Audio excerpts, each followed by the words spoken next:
Well, currently the field is rather in flux because of all the novel oral targeted agents.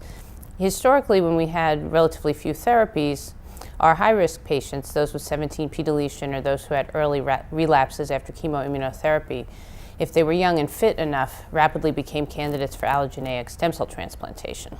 And so we have a fair bit of data from an older era looking at reduced intensity, in particular allogeneic stem cell transplantation.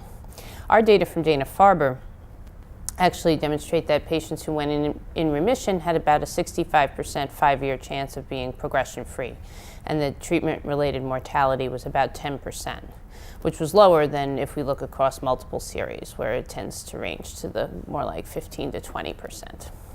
Because of those risks of the procedure, patients have naturally shied away from doing this any earlier than necessary. And so now that we have Ibrutinib, Idelalisib, and venetoclax in particular, where we have data that venetoclax will work even in patients who progressed on Ibrutinib, we do find that many patients are disinclined to pursue allogeneic stem cell transplant, and the frequencies of the procedure for CLL have gone way down worldwide, I think.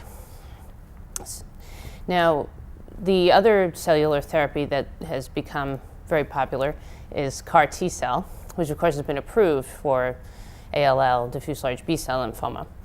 In CLL, there were some initial very exciting results, which led to long responses.